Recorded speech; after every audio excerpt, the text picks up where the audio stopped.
साथियों, स्वागत है आपका सुदृष्टि पीसीएस यूट्यूब चैनल पर।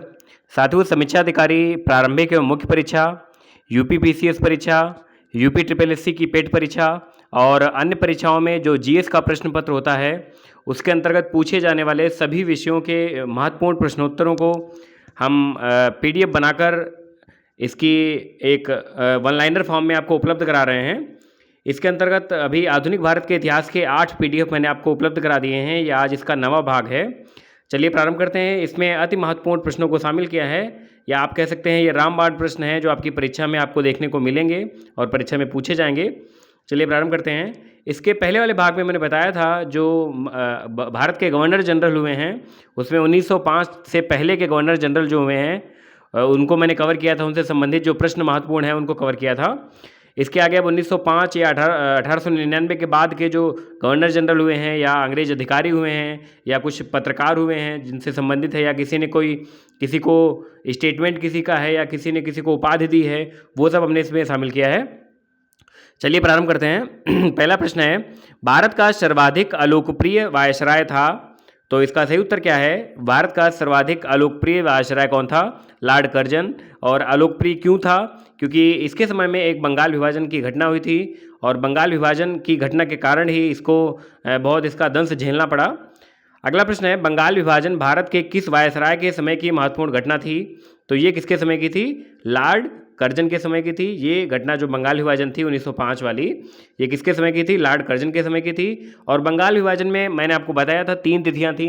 बंगाल विभाजन की घोषणा अलग तिथि को हुई थी, बंगाल विभाजन लागू जो है वो अलग तिथि को हुआ था, और बंगाल विभाजन की प्रतिक्रिया स्वरूप जो स्वदेशी प्रस्ताव या स्वदेशी आंदोलन प्रारंभ किया गया था उसकी तिथि अलग थी। तो आपको ये तीनों तिथियां कंठस्थ होनी चाहिए, आप लोग अच्छे से याद कर लें। तो ये 2 प्रश्न हो गए। तीसरा प्रश्न देखते हैं, कांग्रेस पतन के लिए लड़खड़ा रही है और मेरी सबसे बड़ी अभिलाषा जब तक मैं भारत में हूँ कांग्रेस की शांतिपूर्ण समाप्ति में सहयोग करना है। ये स्टेटमेंट किसका था? प्रश्न पूछा जा चुका है और पहले भी पूछा गया है। तो ये कथन था किसका? लॉर्ड कर्जन का। लॉर्ड कर्जन ने ये कहा था। अगला प्रश्न देखते हैं, लॉर्ड कर्जन ने किसकी अध्यक्षता में एक अकाल आयोग गठित किया था? तो यहाँ पर देखिए मैंने 3 प्रश्न यहाँ पर डाले हैं पीडीएफ में। देखिए पहला प्रश्न कौन सा है? किसकी अध्यक्षता में एक अकाल आयोग, यहाँ पर देखिए। दूसरा है सिंचाई आयोग, और तीसरा है पुलिस आयोग। तो आपको ये तीनों प्रश्न अच्छे से पता हों, क्योंकि कभी कभी मिलान करने को आ जाता है। अकाल आयोग किससे संबंधित है, या फिर मतलब अकाल आयोग का एक आयोग का नाम दिया होगा, पूछेगा कि इसको मिलान करना है आपको। या सिंचाई आयोग के अध्यक्ष कौन थे, अध्यक्ष मिलान करने को कभी कभी आ सकता है, ठीक है। पुलिस आयोग का गठन किसकी अध्यक्षता में किया गया? Andrew Fraser. तो यहाँ पर तीनों प्रश्न मैंने समाहित किए हैं, देखते हैं। लॉर्ड कर्जन ने किसकी अध्यक्षता में एक अकाल आयोग गठित किया था? तो ये गठित किया था सर एंटोनी मैकडोनाल्ड की अध्यक्षता में। अगला प्रश्न है, लॉर्ड कर्जन ने किसकी अध्यक्षता में एक सिंचाई आयोग का गठन किया था? तो लॉर्ड कर्जन ने, देखिए मैंने शामिल कर लिया है, किसने गठित किया था? लॉर्ड कर्जन ने। और किसकी अध्यक्षता में सिंचाई आयोग? सर कॉलिन स्कॉट मॉनक्रीफ की अध्यक्षता में। अगला प्रश्न है, लॉर्ड कर्जन ने किसकी अध्यक्षता में एक पुलिस आयोग का गठन किया था? तो ये किया था सर एंड्रयू फ्रेजर की अध्यक्षता में। अगला प्रश्न है, भारत के किस वायसराय के काल में सहकारी उदार समिति अधिनियम पारित किया गया? ये सहकारी उदार समिति अधिनियम महत्वपूर्ण प्रश्न है। लॉर्ड कर्जन की इनके काल में ये लागू किया गया था, अधिनियम पारित किया गया था। अगला प्रश्न है, देशी नरेशों के राजकुमारों के सैनिकों के लिए किस वायसराय ने इंपीरियल कैडेट कोर, ये महत्वपूर्ण है, इंपीरियल कैडेट कोर की स्थापना की थी और किस उद्देश्य से की थी? ये 2 प्रश्न मैंने यहाँ पर समाहित कर लिए हैं। देशी नरेशों के राजकुमारों के सैनिकों के लिए, इनके प्रशिक्षण के लिए इंपीरियल कैडेट कोर की स्थापना की थी किसने? लॉर्ड कर्जन ने ही की थी। तिब्बत में यंग हस्बैंड नाम का अभियान किस वायसराय ने भेजा था? तो ये जो अभियान का नाम है यंग हस्बैंड, ये टर्मिनोलॉजी आप अवश्य याद कर लीजिए। कुछ टर्म होते हैं, ऑपरेशन 0R, ऐसे इस प्रकार के कुछ जो टर्म होते हैं महत्वपूर्ण होते हैं, आपको पता होने चाहिए किससे संबंधित है, किस घटना से या किस आंदोलन से। तो ये अभियान किसने भेजा था? लॉर्ड कर्जन ने भेजा था। अगला प्रश्न है, पृथक निर्वाचन क्षेत्र बनाकर हम ऐसा घातक बीज बो रहे हैं जिसकी फसल हमें नहीं हम है, हम ऐसा घातक बीज बोझ रहे हैं जिसकी फसल बहुत कड़वी होगी। उक्त कथन किस वायसराय का था? तो ये था लॉर्ड मिंटो दत्ती का। जो लॉर्ड मिंटो दत्ती, आप लोग बता दीजिए कि एक मार्ले मिंटो एक वो आया था, उसमें उसको जो है मार्ले मिंटो मतलब उन्होंने एक पृथक निर्वाचन प्रणाली लाए थे मुस्लिमों के लिए, तो इसी के संबंध में इनका स्टेटमेंट था कि पृथक निर्वाचन क्षेत्र बनाकर हम ऐसे घातक बीज बो रहे हैं जिसकी फसल बहुत कड़वी होगी, और ये बाद में साबित भी हुआ। इस वजह से ही भारत का विभाजन हुआ, ऐसा माना जाता है। अगला प्रश्न देखते हैं, भारत के किस वायसराय के समय बंगाल का विभाजन निरस्त किया गया? आपने ऊपर देखा कि लॉर्ड कर्जन के समय बंगाल का विभाजन हुआ था, लेकिन कब ये निरस्त किया गया, ये प्रश्न है। और यही एक दूसरा प्रश्न बनाया हमने, भारत की राजधानी कलकत्ता से दिल्ली स्थानांतरित करने की घोषणा की गई। देखिए प्रश्न क्या है कि घोषणा कब की गई? तो घोषणा की गई थी 1911 में, लेकिन दिल्ली को स्थानांतरित कब हो गई थी? 1912 में। दो प्रश्न है, अगर पूछा जाए कि घोषणा कब की गई भारत की राजधानी कलकत्ता से दिल्ली स्थानांतरित करने की, तो घोषणा की गई थी 1911 ईस्वी में, लेकिन स्थानांतरित कब हो गई? 1912 ईस्वी में। तो यहाँ पर प्रश्न घोषणा की बात है, तो लॉर्ड हार्डिंग द्वितीय के समय में 1911 में जब दिल्ली दरबार हुआ था, तब बंगाल का विभाजन निरस्त कर दिया गया और भारत की राजधानी कलकत्ता से दिल्ली स्थानांतरित करने की घोषणा भी कर दी गई। अगला प्रश्न, भारत के किस वायसराय के समय रॉलेट एक्ट पारित हुआ? तो रॉलेट एक्ट और इसकी प्रतिक्रिया के फलस्वरूप जलियांवाला बाग हत्याकांड, ये दोनों जो है हुए थे। तो ये किसके समय हुए थे? लॉर्ड चेम्सफोर्ड के समय। लॉर्ड चेम्सफोर्ड ये गवर्नर जनरल थे। अगला प्रश्न भी इसी प्रकार है, भारत के किस समय वायसराय के समय जलियांवाला बाग हत्याकांड हुआ? तो ये हुआ था लॉर्ड चेम्सफोर्ड के समय। अगला प्रश्न है, ब्रिटिश भारत में प्रांतों में द्वैध शासन की स्थापना किस वायसराय के समय हुई? तो ब्रिटिश भारत में प्रांतों में द्वैध शासन की स्थापना आप लोग वर्ष बताइए और किस अधिनियम के तहत हुई, ये भी बताइए, महत्वपूर्ण है। कई बार मैंने पिछले वाले वीडियो में या जिससे पहले जो 7वां वीडियो था उसमें आपको बताया था कि कैसे कैसे प्रश्न आ सकते हैं, कहाँ कहाँ से बन के, या हो सकता है पॉलिटी वाले वीडियो में बताया हूँ, क्योंकि ये विषय जो है अधिनियम वाला 1773 से और 1935 भारत सरकार अधिनियम तक, जितने भी अधिनियम में क्या क्या निहित है, क्या क्या उनके उद्देश्य हैं, क्या क्या किसमें प्रावधान किए गए, ये सारे पॉलिटी का भी विषय है। यानी आपके संविधान राज्य व्यवस्था में भी पूछा जा सकता है या फिर इसमें मॉडर्न में भी, तो आपको हो सकता है मैंने पॉलिटी में पढ़ाया हो। तो ब्रिटिश भारत में प्रांतों में द्वैध शासन की स्थापना ये लॉर्ड चेम्सफोर्ड वायसराय थे, उस समय स्थापना की गई थी। अगला प्रश्न है, किस वर्ष और किस वायसराय के कार्यकाल के दौरान दिल्ली और लंदन में प्रशासनिक सेवाओं के उम्मीदवारों के चयन के लिए एक साथ परीक्षा की व्यवस्था की गई? तो ये की गई थी 1923 ईस्वी में। और किस वायसराय के समय में? लॉर्ड रीडिंग के समय में। अगला प्रश्न है, काकोरी कांड किस वायसराय के समय की एक महत्वपूर्ण क्रांतिकारी घटना थी? तो ये थी लॉर्ड रीडिंग के समय की। और आप लोग कमेंट बॉक्स में बताइए हमें काकोरी कांड की वास्तविक तिथि क्या थी। इसके अलावा कई साथी कंफ्यूज हो रहे हैं कि ये जो चौरा चौरी कांड हुआ था इसकी तिथि क्या थी। तो आपको बता दें इसकी सही तिथि 4 फरवरी थी। कितनी थी? 4 फरवरी, 5 फरवरी नहीं थी। कितनी थी? 4 फरवरी थी। अगला प्रश्न देखते हैं, ब्रिटिश प्रधानमंत्री रामसे मैकडोनाल्ड द्वारा सांप्रदायिक निर्णय यानी कम्युनल अवार्ड की घोषणा के समय भारत का वायसराय कौन था? तो वो थे लॉर्ड वेलिंगटन। इसके बाद 3 दिल्ली दरबार हुए हैं, वो आपको बता देते हैं कब कब हुए, आप लोग इनको कंठस्थ कर लीजिए। प्रथम दिल्ली दरबार 1877 ईस्वी में हुआ है। द्वितीय दिल्ली दरबार 1903 ईस्वी में और तृतीय दिल्ली दरबार 1911 ईस्वी में। एक मैंने बताया था इसके कोई एक दिल्ली दरबार हुआ था, आप लोग कमेंट बॉक्स में बताइए कि किस दिल्ली दरबार के समय किसी ने एक कमेंट मारा था, एक वक्तव्य स्टेटमेंट दिया था कि जब रोम जल रहा था तब नीरो बंसी बजा रहा था। ये किसका स्टेटमेंट था और कौन से वाले दिल्ली दरबार के संबंध में था ये? चलिए, तो प्रथम दिल्ली दरबार के समय वायसराय कौन था? लॉर्ड लिटन थे। द्वितीय दिल्ली दरबार के समय वायसराय कौन था? लॉर्ड कर्जन थे। और तृतीय दिल्ली दरबार के समय लॉर्ड हार्डिंग थे। अगला प्रश्न देखते हैं, सन्यासी विद्रोह का दमन करने का श्रेय किसे दिया जाता है? तो ये दिया जाता है वारेन हेस्टिंग्स को। आप बताइए सन्यासी विद्रोह कब हुआ था और सन्यासी विद्रोह का प्रमुख कारण क्या था?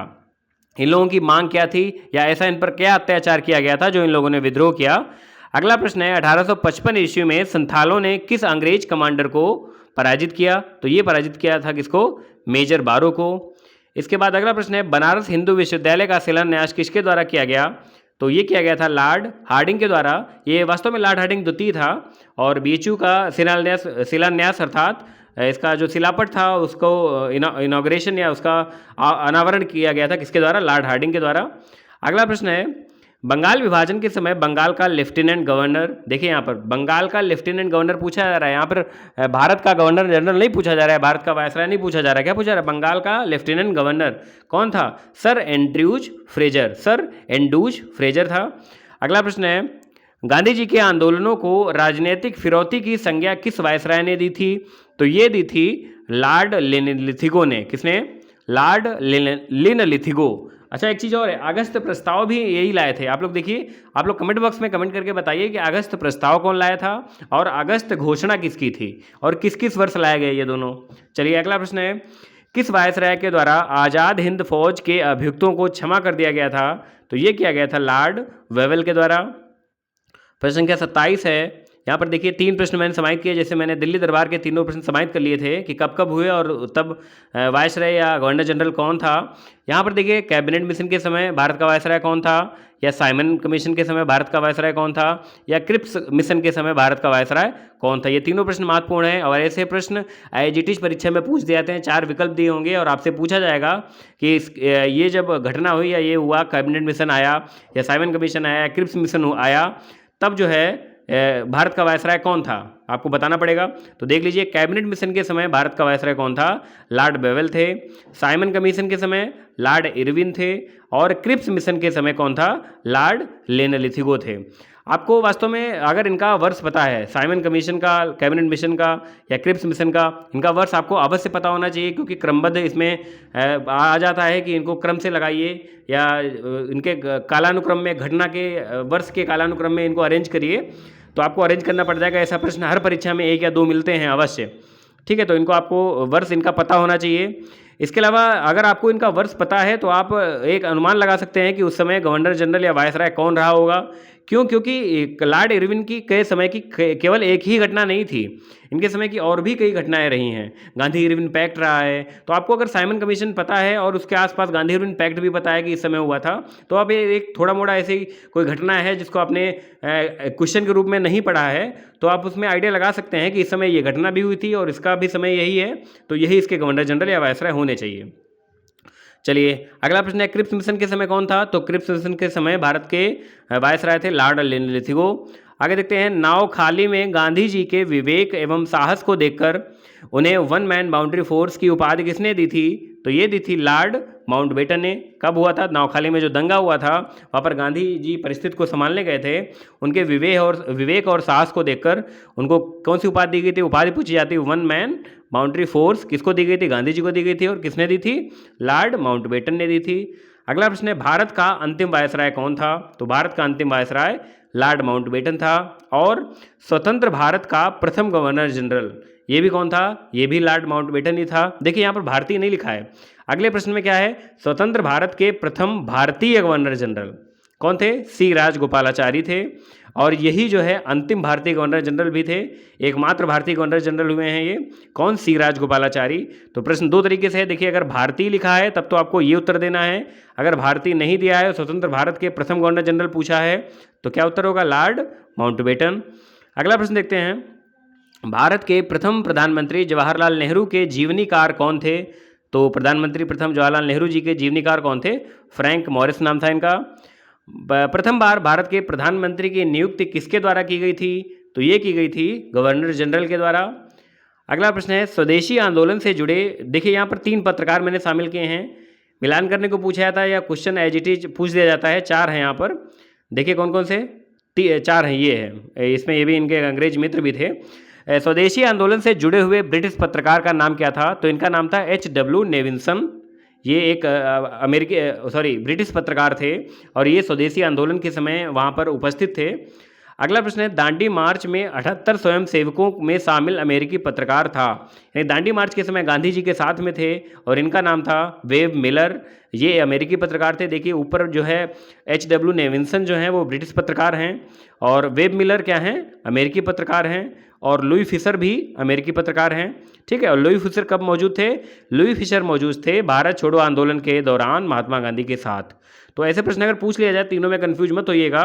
स्वदेशी आंदोलन के समय ब्रिटिश पत्रकार थे HW नेविंसन, दांडी मार्च के समय अमेरिकी पत्रकार थे वेब मिलर, और भारत छोड़ो आंदोलन के दौरान महात्मा गांधी के साथ अमेरिकी पत्रकार थे लुई फिशर।